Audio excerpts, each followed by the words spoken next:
Thank you so much for joining us in our April webinar, which is a celebration of the Council of Competitive Intelligence Fellows in the 30th year with our initial inductees. And so, so today we want to look at competitive intelligence, what we've learned, and what's next in the context of the time that the fellows have served. Going back to the early days. So a little bit of background about who we are. So we are a nonprofit educational organization whose mission is to foster the practice of CI. So we serve the profession, we also serve professionals. And so as those of you who've been to our website, you see that we have 4 dimensions to our service. You know, we are ambassadors, champions, mentors, and educators, or ACME. And all of this serves the profession as well as the users, intelligence users, and so we are also represented across the globe, as you can see here. But our history goes way back, and it starts actually in Washington, D.C. So in 1986 was the founding of the Society of Competitive Intelligence Professionals, now known as the Strategic and Competitive Intelligence Professionals. And back then it was basically a group of people in a ballroom who decided that this practice needs to be formalized and it needs its own association. So, these prescient and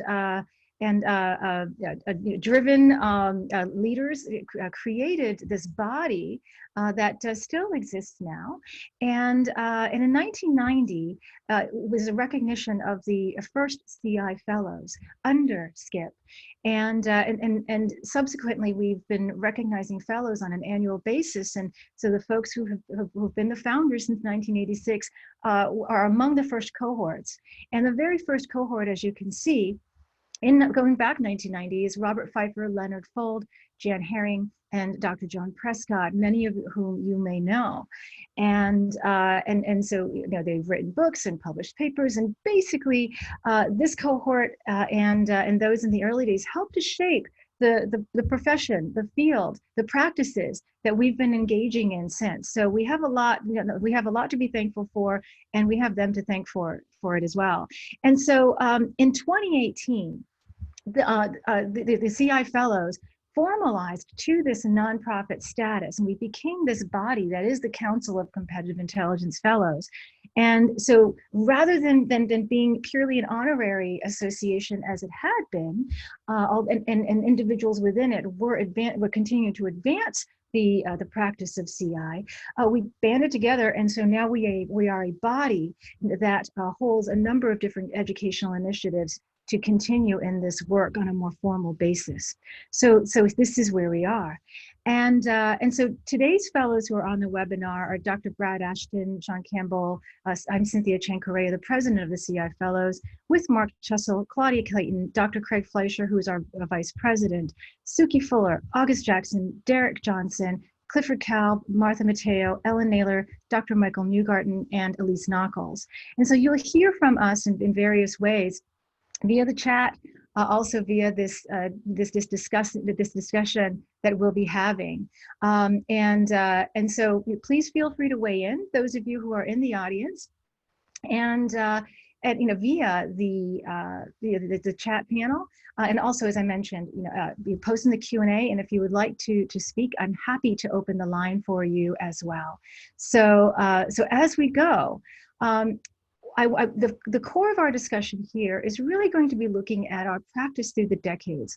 I think what better way to celebrate where we've been and how far we've come as a body and as a profession than focus on what we've learned, what's ahead, and how we can prepare. And so with that, I'm going to turn this over to some of our fellows to begin discussion, where we'll briefly touch on these areas and spark this discussion among you, because again, we are not just talking heads. This is not a presentation. This is a discussion. So we want to hear from you. We want to hear your perspectives, your questions. And many of you who are in the audience are also longtime practitioners too. So you have very much to share. So with that, I'm going to turn to our participants. And Craig, so you were the first panelist to join us and the first that I added to the queue. So would you like to kick off this conversation and just just give us a sketch on what we've learned through your Yeah. perspective and insights, what's ahead, and how we can prepare. Yeah, so as I mentioned in the chat box, I'm glad you're starting with me because I was actually working for and with one of those 4 original fellows back in 1990, and that was Dr. John Prescott. That's right. And it was interesting because we had just finished doing a large-scale study of SCIP's membership, which back in 1990 was somewhere in the 1,500 to 2,000 range. I don't remember exactly, but we did this study, which was the second one that had been done, under the auspices of SCIP. And it was called SCIP, Who We Are and What We Do. And it was designed to try to get a sense of, where had SCIP come from, where was it at, and maybe a little bit of where it was headed. And it was fascinating because back at that time, the first year of the fellows, SCIP was growing fast. There was a increasing interest in competitive intelligence. We were starting to see lots of books published, one of which was done again by another one of those original fellows, Lenny Fold. And we started to see a big impetus of growth is, I guess, the best way to call it. Lots of optimism. We were seeing, other kinds of business interests starting to set up their first CI units. And if you think about it, in that first decade of the 90s, when those first fellows came out, we saw an explosion actually at the time of new CI units across a variety of different industries. And we started to see that happening globally. And I'll note, again, for those who know me, I do try to take a global perspective. CI activities, no surprise, were going on in other places even earlier than SCIP was formed back in the mid 80s. But the reality is, SCIP really kind of at that time galvanized, kind of brought together a lot of those resources and interests, and made a significant difference. So one of the things I'll just note, what have we learned? Well, we've come a long way, and we've made probably a couple of different eras of CI practice that many of us were part of and actually participated in. There's a lot of debate and disagreement. I know we've had that on these webinars in the past about whether we're still seeing momentum and whether we're still growing and whether we're still serving the important roles that maybe we were initially mandated to serve. And of course, there's disagreement and debate about it. So I'd argue what we've learned are a lot of things that we're still learning. We're still trying to understand who we are, what we do. We're still kind of struggling to explain, what competitive intelligence is to people outside of our fields. And we've got we've made a lot of progress, and then I think we still have a lot more progress to make still. And I'll stop there. Sounds good. Thanks so much, and thanks for helping to flesh this out a bit as well. It's great to hear from from people who were there in the beginning, and I can't claim to be one of those, so I do appreciate this very much. And so up next, I would like to turn this over to Mark Chussell. So Mark, you're here with us as well, and what would you like to share in terms of what you've learned, what's ahead, and how we can prepare? Okay, thanks, Cynthia, and thank you everybody for being here. Now, I think that my trademark is to be weird, and I plan to live down to that now. So I think it's hard to tell what's changed in the outside world versus what's changed in the inside world of ourselves. And so when I look at what I think has changed, I don't know if I'm really looking at changes in the world or if it's just that over the years, I see things differently. But what I am seeing is that people are becoming cogs in machines. We can call it the gig economy. We can call it all kinds of things having to do with performance. But we are input-output devices. We are given tasks and goals. We are useful on demand. We are promoted if we succeed and discarded if we fail. Now I see it accelerating as we venerate capitalism in a society that answers questions like, what are you worth in dollars? We focus a lot on speed. That is something that I really think has changed over the years. We want to be faster at things. We want to make the same mistakes, but we want to do them faster. And that gives us less time to think. My research has shown that that taking time to think actually makes a positive difference in the quality of the decisions that we make. That shouldn't be surprising, but that's not the way that we behave. Now, I know that what I'm saying sounds dystopian and bleak, and it may even sound politically partisan for all I know. And I do not mean to sound judgmental. And we can live very comfortable lives as cogs, and for all I know, that's our purpose, cue the circle of life. But at this point in my life, I question how many more big companies I will help to become bigger. You don't have to do something with all that right now. What I would suggest, though, is that from your perspective as a personal human being, start thinking about that kind of stuff as early as possible, because it will help you to shape where you're going. So for what's ahead, okay, let's cheer up. There are things that I see changing a lot in business. A few decades ago, when I was just getting started, there was something called the PIMS program at the Strategic Planning Institute. And they were starting to use data to understand what leads to profitability and what leads away from profitability. The work that I do now in simulation has some of that flavor as well, and it's really promising stuff. But the thing is, when we look at data, there are only data from the past. We don't have data about the future. You can't have data about the future. So what we have to be doing, if we want to disrupt anything, if we want to be on the forefront of something, we've got to look forward at the kind of possibilities that are there.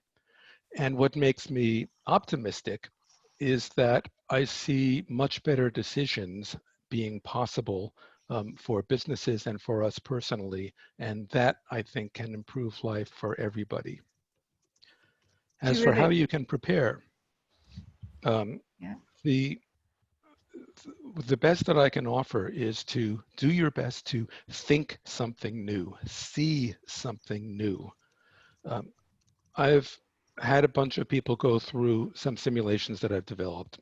And by far the most common thing that people ask me is, what was my score? And that's fine. I can tell you your score. And people will say, okay, thank you very much. And off they go. Fewer people say, how does it work? They want to understand how the thing works. And okay, talk to them about that. And that's pretty cool. Only a few ask, what does it mean? And those people are the ones who I think are the strategists, are the ones who I think have the best potential to be broadening what we do in our field. So I would urge you, read outside your field, read social psychology, read about new perspectives, such as Yuval Noah Harari's books like Sapiens, Homo Deus, and so on. Read things like Daniel Quinn's Ishmael. Just broaden your mind, and that's the best I can give you. And thank you. Your best is fantastic as usual, and we really appreciate this. I'm looking at the panel as you're speaking, and there are a lot of nodding heads. So I think that either we share your weirdness, or there's some sort of a global twitch that we've got going on. So thank you, and so in the interest of time, I'm going to just move along, and please feel free, for those of you who are listening to what the fellows are saying, as it's resonating with you, post via the chat, and then we can also call on you as well, to add to the discussion. And so next, let's go to Ellen Naylor. So Ellen, would you like to share your thoughts? I'll share my thoughts more on a personal. Yeah, and actually your audio is a bit, you're sounding very distant, so if you wouldn't mind adjusting that, please. I'm trying to figure out how to do that. Yeah, so maybe in the meantime. Yeah, go to someone else while I figure this out. Okay, sounds good. And so we have Derek Johnson here with us as well. And so Derek, would you like to share your thoughts about what we've learned, what's ahead, as well as how we can prepare? And actually, I don't hear you as well. So, what perhaps I think you may have called in by phone. Let's see. Yeah. All right. Did I get you, Derek? Not. Now There I'm you back. are. All right. It's a phone. Yeah. Sorry. I was saying you have like a couple hours for me to pontificate on this, and I'm of course only kidding. First, I'm going to address the little thread. Alan commented about my little guy Rocky, and coming up on 6 months. He's doing wonderfully. Thank you in this community for everybody that's followed our journey and watched our story develop. If you want a picture, shoot me a text message, and I'll be happy to share a couple of thousand of him. I just recorded a session that is going live any day now for Skip on the intersection of competitive intelligence and essentially supporting different business functional groups inside of an enterprise. And if Cam's on the line, I know he's looked at it and maybe found a few nuggets of value in there. And I'm pretty happy with how it turned out, even though I haven't heard the final cut. The premise is this: if in difficult times, we can all band together as human beings. And, those that know me well probably know that I'm all parts, humanistic in my approach. And, I do try to practice a lot of empathy for other people. But, I also have an intense competitive spirit. So at the end of that webinar that I just recorded, there's a picture of Kobe Bryant. And of course, we all know we lost Kobe late January, January 26th, or give or take. And what I talk about in that webinar is being able to kind of turn on your empathy and your humanistic side of your approach to life. And then being able to, when necessary, set that aside and move into a mode, we're all competitive intelligence professionals, right? Or some variation of it. Move into a mode like Kobe did, where he set that family guy, girl dad, sort of mentality aside, and he got into this mindset where he became the Black Mamba. And, I think that people, if they do it right, they can play both sides of that effectively. I'm still practicing that approach, and I don't always get it right, by the way, and I think that that's pretty clear. Ask my 13-year-old how often I get it wrong, and you'd have a whole dissertation about that. But the point is, being able to kind of, I think in some ways it could be valuable to take on a little bit of an alter ego. When you're thinking about the role that you have for your business and your enterprise with the job you've been hired to perform, and then the a little bit more empathy, teachability, other things that might be required both in that role, but also, at home, whether you're a spouse or a parent or just a dear friend of somebody. That's the message I wanted to share today. And, I don't know that necessarily gets into the VUCA world or pandemic changes. I will say that I am actually quite excited. I just registered for a local COVID-19 antibody test, and I take that thing on Monday. I had something, most of my team had something coming out of a 25th anniversary Aurora offsite that we did late January. That was very unusual in its format, high fevers, respiratory issues, et cetera. And there's a part of me that hopes that I test positive for that antibody, of course, for a lot of reasons. But I'm more so just trying to feed my insatiable curiosity about the whole thing. Anyway, Cynthia, I hope that helped, and happy to take any questions in the chat thread. I think it's terrific, that there is a human element, because I think it's important for us to just be in touch with that, right? The empathy and the humility, because I think what that allows us is the importance of perspective in intelligence. If we get myopic, we get into a whole host of troubles, right? As analysts and as decision makers. And so I think what you're saying is, is really fundamental, to that aspect as well. And we often forget that because we focus on the tools and the techniques, right? The technology, various sources and methods. And this goes back to what Mark was saying as well, that, we are not cogs, right? We're not, just components, to the greater part. We're whole beings, and so is the system. And so for us to understand, for example, what's happening on a macro environmental level, in terms of human behavior, in terms of in policy making and so forth, we need to be able to use empathy and get into different types of mindsets and so forth, to be able to understand what is at the end of this, to be able to derive conclusions that are sounder than it would be otherwise. So yes, what you say I think is completely relevant. And so with this, let's see if Ellen, are you back with us on audio? Let's see. Can you hear me better? No, it's still tinny. So if you wouldn't mind, we'll move on, but maybe you can dial in by phone, and we'll patch you in that way. You can stay on video, but just change your audio. And then at this point, I'm going to move over to Elise. So Elise, would you like to weigh in on your experience? Oh, you're jumping through the list. I was last, so I thought I could sit back and do the typical, but everybody already gave a good answer, so darn it. So my perspective, I guess, on CI, I mean, I'm not an oldie folk person. Haven't been in the fellows very long. I like to think I'm somewhat useful, so I will not disclose how long I've been in CI. But the thing that I think it hasn't been addressed yet that is important is the ability to accommodate business need. And what I mean by that is not every company wants a strategically minded person to run their CI function. I've been saying this for years, is that the tactical CI person is just as important, if not more important at this point.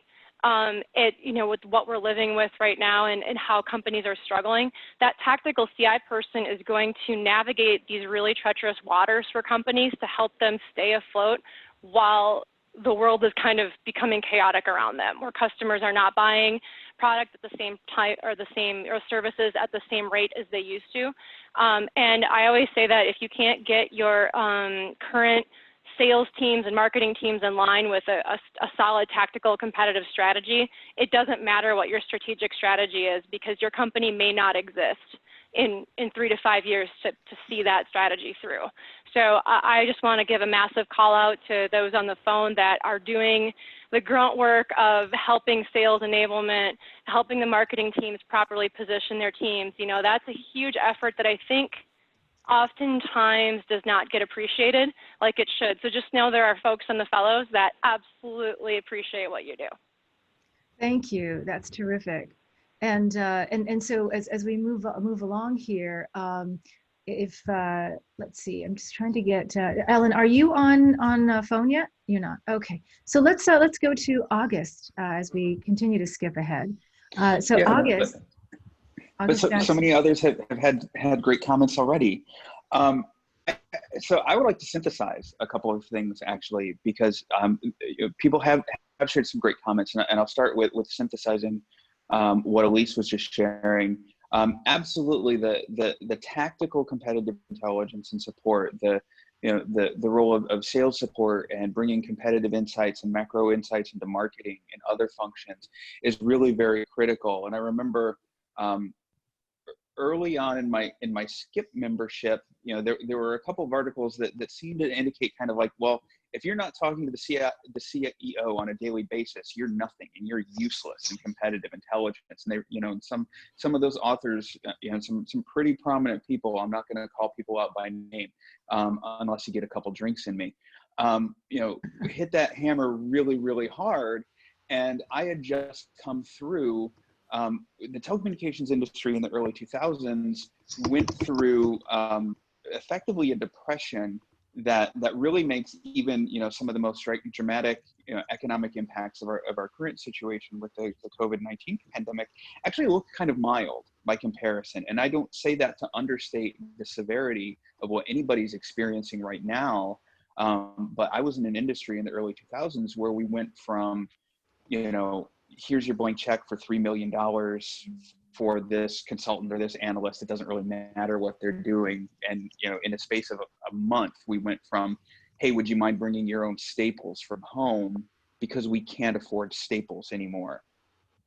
And so lived through a series of just drastic cut to the bone layoffs because we were doing really great sales support. And we were one of the few support functions that were still allowing sales to win business. And and then joining Skip and finding out, well, you're not talking to the CEO, so you're nothing, you're useless. It's just like, well, that is not my experience one bit. So I said I was going to synthesize, and then I just, turned into, rah, rah, rah for the great points that Elise just made. But I do want to go and pivot actually back to some of the comments that Mark made. And that Derek supported as well. I absolutely agree in that very humanist, very empathetic approach, and I believe in the value. And I think this is one of the things that gets into, where are we going to, what are we going to begin to see, is a very different conception of what it means to be competitive.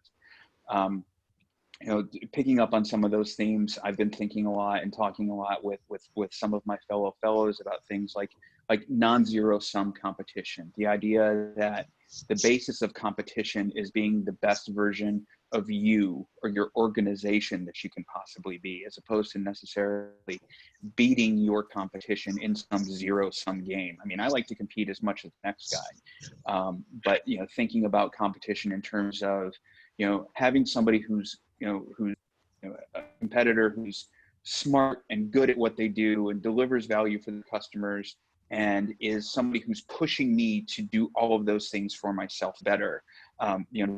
That's how I start to think about and conceive of competition, and what is changing for us. And then, we could write a whole dissertation about what it means in terms of the technological tools to do our jobs, with a lot of the trends that are playing out and are accelerating in our current pandemic situation. But I think I've gone on long enough. I'm happy to carry on in the chat. Cynthia, I'll hand it back to you so that you can take us to our next panelist. Sounds good. I think we have Ellen on the phone now. So is that you, Ellen? That's me. We are getting an echo, so I think there's something going on your end, I'm afraid. Yeah. Yeah, I muted myself. Okay. I know what I need to do. Okay. Let me leave the meeting and I'll come right back. All right. See you later. Okay. Sorry about that, folks. It's Zoom and COVID times. So with this, we also have Martha Mateo, a fellow, a long-serving fellow who was in the life sciences. And so, Martha, would you be able to share your thoughts? Sure. Can you hear me? Yes. Okay. Very well. Well, hello, everybody. I've been out of the official who gets who industry game for some time. I retired in 2006 and retired from Skip in 2008, I guess. But I've had some interesting experiences since then, which I could try to be brief and share. First, the comment was made that what about data about the future from Mark Chussell, which was a good comment, but I would remind people that Richard Clavens has tried to get to that question by his way of looking at grants of the NIH that were not funded as a possible window into the future. I don't know if this is familiar to people. What Richard was doing was originally was using citations on papers and who's citing who to basically map where the science is going. And now, but that was all, anything that was published was at least 18 months out of date. So instead, in addition, he went to the NIH, National Institute of Health, to look at grants, permission to look at grants that were not funded because people didn't think they were going anyplace. And very often those are the ones that wind up as predictors of the future. So keep in touch with Richard Clavens if you're in the pharma industry or others. He may have something to tell you. I switched gears from pharma and consulting with a consulting company in about 2009, and I'm not the one to get a questionnaire about IT. But what I think is worth sharing from my experience, and probably still relevant, is how first of all, my perspective was totally internal. I only consulted for my own company. So I knew the people, and I got their comments at who's going with who and what's happening at conferences and so on. So I would go up to the international head of medicine and say to him, for example, what are your assumptions about the competition? Oh, no, first, what is your goal for next year? And the answer was, oh, I want to in-license 3 new products, early products. Fine. What are your assumptions about the competition? And so that would be, they do a certain amount of monitoring and said, well, my job is to test those assumptions and come back to you, and you'll be the first to know. In other words, I'm not the idea killer here. I am here to help you take a better look at what you're doing. And then the final thing was to tell, this is a specific example. I just came from a meeting where the head of the board, chairman of the board, said that we're not going to put a price on our early pipeline because it's too early, you really don't know. And that made sense, except that he now has to decide, as from his own mouth, that what he's going to pay for 3 early drugs next year. I said, how are you going to decide how much to pay if you're not going to look at your own products and give some estimates? Oh, was kind of the comment. So by asking people, what are your assumptions? What are your goals? What is your job for next year or 2 years or 10 years? What are your assumptions about those? My job is to test them, and you'll be the first to know, so I'm not challenging you in a public way. That worked a number of times in a good way. Another quirky thing that I can share as an example about who's going with who and knowing what's going on in your own company. I was with a German company, and there were the finals on the big decisions were made in Germany, but we had a candidate for in-licensing in the field that the US was familiar with. And there were a number of reasons why the R&D people who'd been queried said no. And one of them was, put in a nice way, the guy's a crook. Second, Company X has just killed 4 molecules that look almost exactly the same to the one that you're proposing. And there was a third, which was, if we take this on, we'll kill 2 or 3 other things internal that are considered very important. So fine, that's what went back to the team, and it was rejected by our group. But there was one person in the company who wasn't eager to see the US group succeed. So what the head of R&D came running, and he said, in 2 hours, there will be a meeting in Germany where this guy is the only technical person, and then there are 7 other people in the business who make decisions. I said, do these people, do the other 7 consider themselves fit, however you would interpret that, to make a decision? He said, no, they'll go with the lead guy. I said, well, why don't we make you a fax, half a page with the 3 facts that I just mentioned, with pictures of the molecules so that they can see that they look the same and the consequences, and non-suable comments about the guy's ethics, and send it off. We'll just see what happens. 2 hours later, 3 hours later, he came back and he said, it worked. They killed it, 7-1.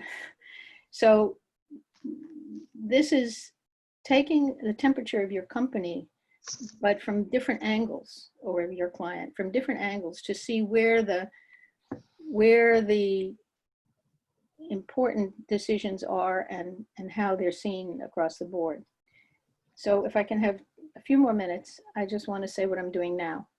Well, and actually, Martha, if we can just do a quick time check. So we have a couple of folks who've yet to come. So yes, if you could just briefly, summarize. Well, thank you. What I've been doing for the past 8 years is something called Science Olympiad, which is a middle school and high school program for students in our district, national, who choose from among 23 challenges across all areas of STEM and decide that that's what they want to learn about and that's what they want to compete in.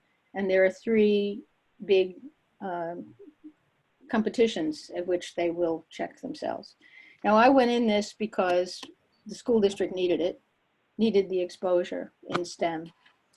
Secondly, the kids wanted more STEM, so this got up and running. We prepared a lot of supporting material. The organization gave a lot of supporting material, but then how do you run it? And our original goals were, we help your child learn to learn what they want to. So to explore, you know, if it's astronomy they like, get to know the NASA site, for example, these kinds of things. Don't be afraid of learning. And so the first year they went and I said, you're not going to come back with any medals. This is to learn, come on back. So they did 13 out of 23 challenges and came back with a first, a second, 2/3, and a fourth. The next year I said, how many kids want to go to state? Every arm shot up. So much for learning to learn.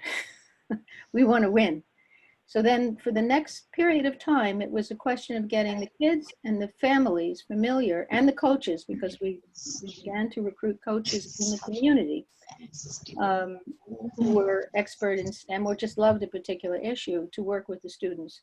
Each student pair with coaches was a little different because of the chemistries involved, but it was understood that the student was the one who was learning the goals and setting the goals. And if they met their goals, it was successful. So this is a little different than the normal competitive assessment, but I realized the other day as I'm sitting down that this is what it's all about. Mm-hmm. So, and thank you for the community service, because I think that that's, you know, a wonderful way, I think, to continue to give back, you know, to, once we retire, you know, and to be able to link what we do to the next generation. And I really appreciate that. And you're sharing this with us, Martha. And now we've got, I think we've got Ellen on the line now. And so how is your phone line working, Ellen? Let's see, is it working? Still tinny, but maybe if you can get closer. Well, I'm about as close as I can get to my phone line. Okay, I'm thinking I'm just not on for today. Well, that's good. All righty, and so well, we'll see if maybe Michael Newgarden, you just joined us here, so maybe we'll just give you some time to queue up, and we'll move on to Suki Fuller. Oh, really? No, not really. There's a lot of comments that have been made. It kind of sucks being this late. I should have gone first. Well, if it makes you feel better, I'm bringing up the rear. So yeah. But there were a number of points that I probably am more inclined to agree with. Like Mark, I'm somewhat of a heretic, and so I would say, looking at what my preferred job title is, so analytical storyteller. And I put those two words together because based on the theory and practical application of the training from Mercyhurst, I did get the analytical skills really squared away. But then you have the storyteller part, and that's the part of going out and having right out the gate on my internship, and then on my first actual position, I got to work with Jan Herring, who is the grand poobah. So right out the bat, I got to work with somebody who has done the very thing that a lot of people in CI have struggled with initially, and that is the human part. It is the actual primary part, going to conferences, having to speak to sources, develop sources, and do that information gathering. So I got that training from Jan while I was on my internship, and it mixed very well with my personality, because while I am very much an analyst, I do very much like people. So it mirrors. And I think when you're looking at people within the CI field, we have a lot of us that are very much like this. We sway one way or the other, but we all are very much like this.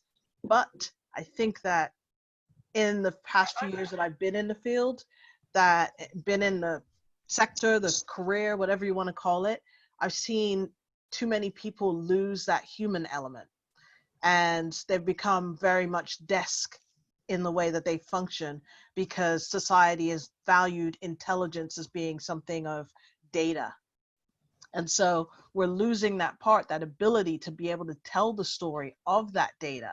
And I think that's probably the one area that I'm really worried about, because I think that's the demise of the CI profession.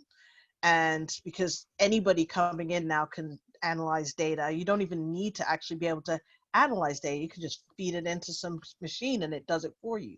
But it is the interpretation. And that's the part that I think is, I worry about. But at the same time, there are these younger generation coming up, and they are more humanistic in the way that they do approach problem solving. They are looking at it more empathetically, because they're living in a time that has been constantly evolving. There hasn't been any static, I mean, there never is really any static time, but it's more noticeable for them that things are constantly changing, and the world has become more complex, a lot faster, a lot more in depth for them their whole entire life, whereas some of us, it's been there but not so in our face. And so I worry, but at the same time, you know, I'm a little pragmatist. I'm struggling. There are days when I'm just like, I think this is going to go to hell, and then there are days where I'm really, really optimistic that it's not going to be that way. So I don't know, there's just that whole thing. I don't know.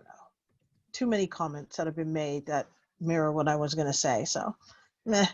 That's all right. You built upon it nicely. Just give you that part. But, oh, by the way, as for Martha and the whole pharma thing, I could just say that some of the stuff that I saw back in pharma that people said was not going to work. It's amazing how they crushed it at the FDA, the, you know, adverse events of people working with cannabis, and now look where it is.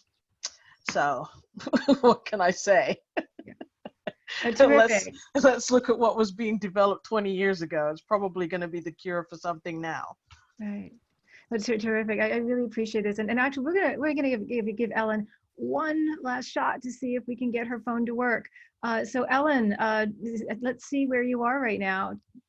Is it working? Well, I think my phone's working. Yes, here we are. All right, you're on. Congratulations, Ellen. I don't know what happened, but well, it's all yours now. Yeah, you've got a couple minutes. All right, I'll just take a couple. What I really see changing, oh gosh. Why does this happen? There we go. All right. Humor here. Communication seems to be the thing that's really changed over time. Am I echoing again? You are echoing yes. again, I'm afraid. This is yeah, you've got a ghost in the machine here. It's not a good Can I just pipe in for Ellen and just say Ellen is the queen of collaboration in intelligence. That's right. And also I you have know to what say, I'll do? I'll just write out a few comments and you all can carry on. How's that? Sounds good. And then thanks for trying. Yeah, I appreciate it. And you know, and Ellen too, you know, for those of you who know her work, you know, we've talked about empathy, we've talked about human storytelling. You know, Ellen is one of the masters of this as well. So I look to her, you know, when we're looking at these types of intelligence activities and functions. So and I echo what Suki said. So I think I'm bringing up the rear here, and I'll just be very brief, because we have some really exciting announcements to share with our community practitioners here. If I may interrupt, Cynthia, what about Brad? Yes. So Brad. Well, but Brad will weigh in, but we're still going through the rounds. Yeah. Okay. Yeah. So I have talking notes from people that I'm like, from. No one's getting away. People have sent me notes about their participation. So actually, before I get to that though, I do want to mention that Cliff Kalb wasn't able to join us, but he did us a real solid. You know, he put together an extensive list of bullet items about what he's seeing, different trends that we should be focusing on as a way of moving forward. And so I have it in email form, but what I will do is I'm going to compile this and I'm going to share it, in a medium that I'll be announcing soon, and that will serve as the basis of continuing this conversation that we have. But some of the things that that Cliff is focusing on is, things like capitalism being questioned, right, as an economic system, and business transportation and industries involved, and what the impact of that will be, and just using all of our various skills and the various insights that we've been talking about today, to help us understand what is to come, because there are more unknowns, I think, for us, than ever before. And so it really is, in most organizations, and I think most of us are feeling it, it's all hands on deck, right, to try, to develop a situational analysis. And then for, some organizations, we're also trying to really, get into foresight to stay ahead of these developments. But he's talking about things like, cash as a medium, and also, consumers accelerating the shifts from bricks and mortar, and even, things about where, the United Nations and other organizations stand in terms of policies and so forth, and scientific innovation. So I will post this. And so to say that Cliff is here in spirit with us, as much as he can't be here today due to a conflict. And so I'll just bring up the rear before we go into some of the exciting initiatives that I'm really eager to share, by saying that as we look at where we've been and the lessons learned, I know for me, one of the things that I think is tremendously important is alignment. And by saying that, and there's a whole lot, as we can say about this and everything that people have already raised. So we're just scratching the surface here. But we've already talked about alignment with our users' goals and objectives, also organizations. But we also, very importantly, we need to align our efforts too with what is happening externally, and so that we can bring those insights in and help adjust those goals and objectives, because blind spots will get you. And for those of you who've been following blind spots all the way back to Ben Galad's book, and even beyond, we understand that that biases will get us. And in my work, one of the key lessons I learned over time, and I didn't get this actually at the beginning of my career, a couple of decades ago plus, is that most Intel failures have biases associated with them.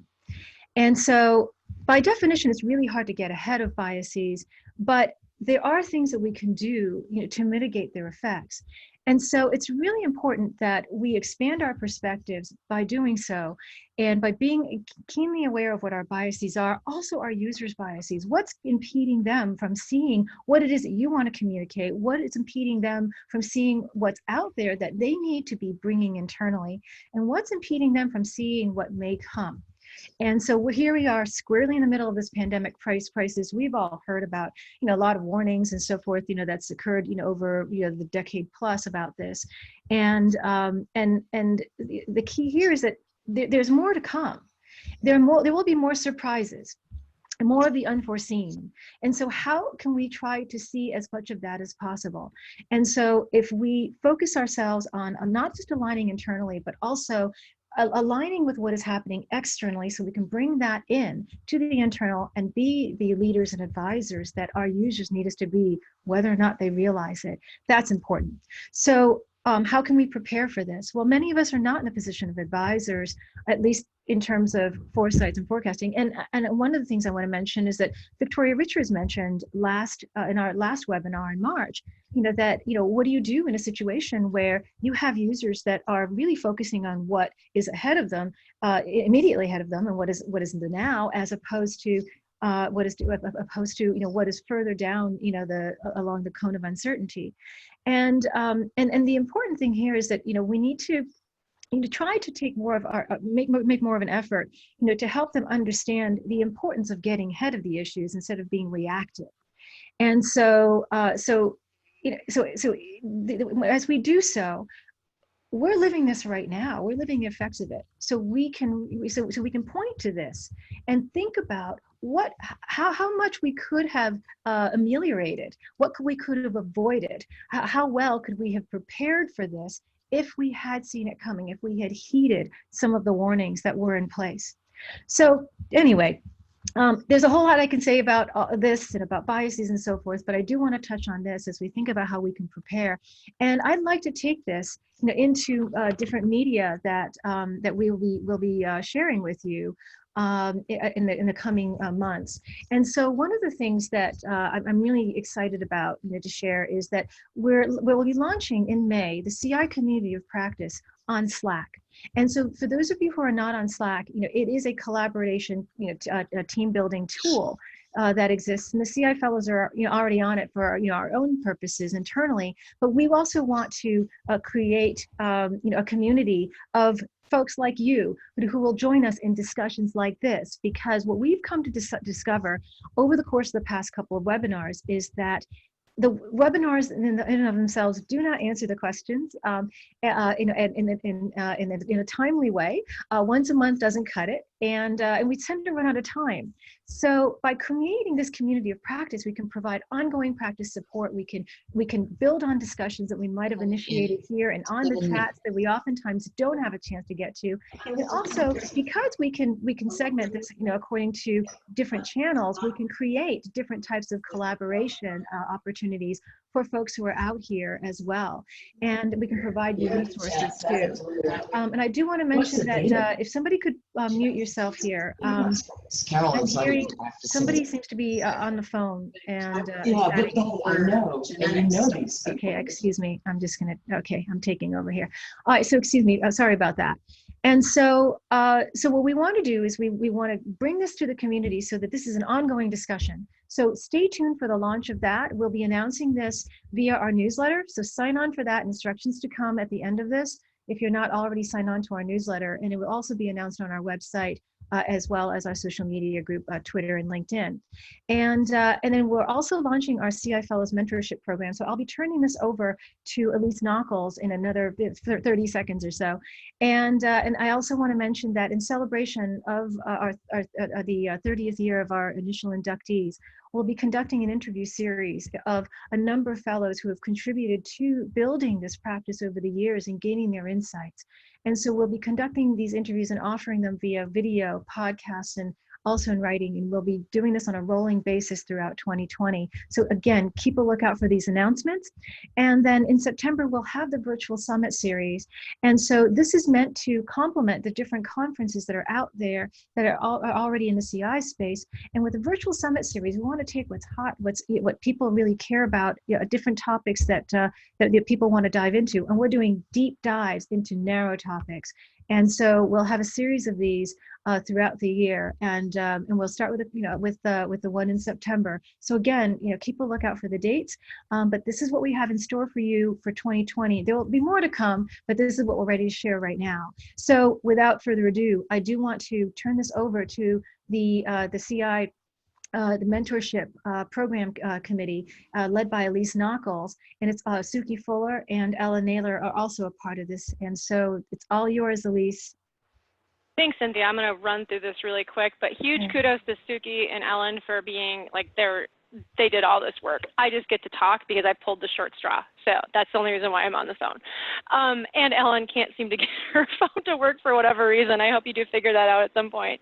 All right, can you move to the next slide? I really want to quickly talk about what we're planning to do with this mentorship program, because it's not what you may have seen from other programs, other institutions, other organizations you're part of.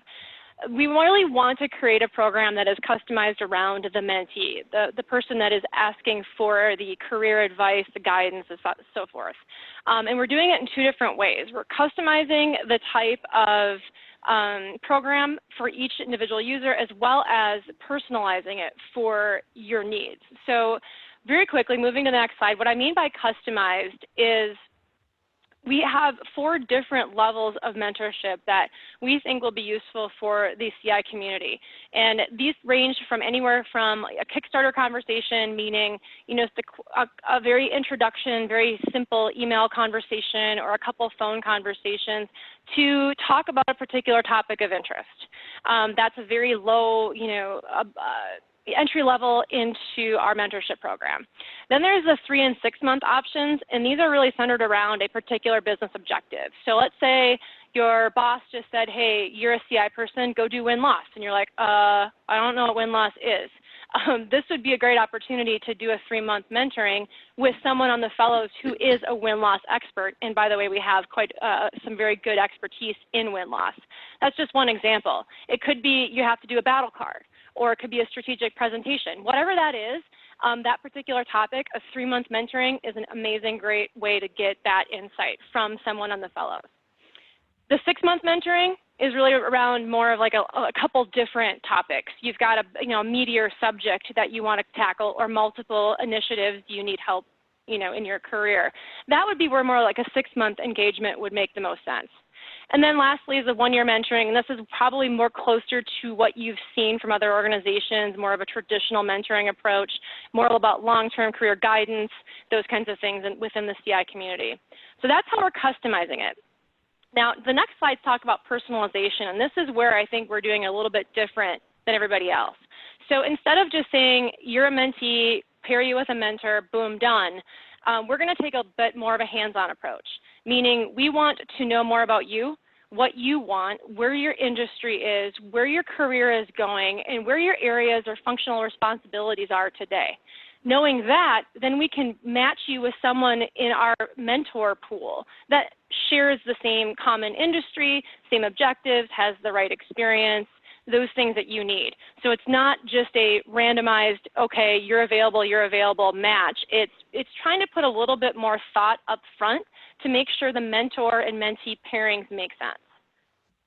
So lots to talk about. We only have 2 minutes. We're launching this in May. So moving to the next slide, just telling you like what we need you to do. So your call to action right now is, if you're interested, sign up. And signing up is super simple. You send an email to cimentoring@cifellows.com. Tell us the type of mentorship you want, type of mentor you want. You want, like, do you want someone with like a lot of experience in strategy or in tactical, or what do you need? And then we can start building up that pool of interested mentees. But if we move on to the next slide, I know I'm breezing through this really quick.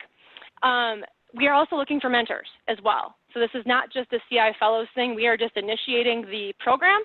We are looking for people in the community as well who want to be mentors. So if you have an interest in being a mentor, send us the same email address. Tell us, more about yourself, what your industry experience is, where you want to help out, and join our mentor program. So all of this is being launched in May. We'll have more details on our website. We're going to have short bios of each of the mentors available, so that if you're kind of like, I don't really know what I'm getting into, you can pre-read some of the mentors that are available and actually pre-select someone if they meet what you need. So I did that super fast, but we are right at the top of the hour. Thank you. Perfect, Elise. Thank you so much. And thanks for the efforts of this team to bring this together. And we're really excited for this to launch in May. So as Elise said, please stay tuned to our website. Also, in the meantime, if you want to get started, just email the email you see there, cimentoring@cifellows.com. If you want to learn more about the various initiatives that we have in store and as they roll out, please email acme@cifellows.com to get on the mailing list.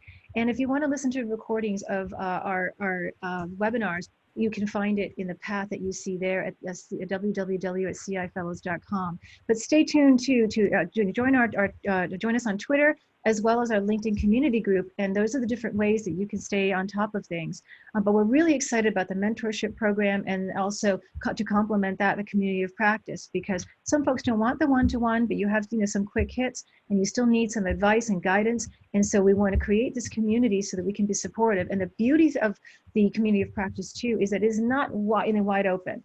And so we'll share more details about that. But it is a closed community, so you'll need to be invited into it, but you can ask to be invited.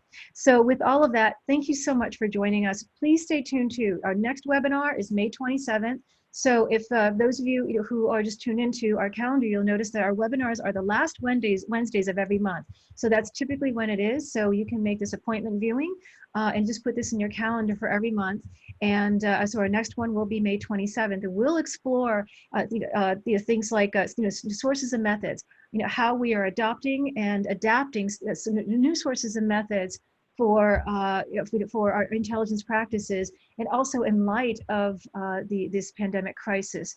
So we'll continue with this thread, with what we're learning through the pandemic crisis. But we're going to look at some sources and methods. It's been some time since we've done that, and a number of the fellows, have been developing some pretty cool tools, pretty cool techniques, and adapting them as well, adapting some existing ones. So join us for that conversation. So thank you again for joining us today, and we look forward to seeing you on our LinkedIn group and in that community of practice that we'll be launching very soon. So take care and stay well, everybody.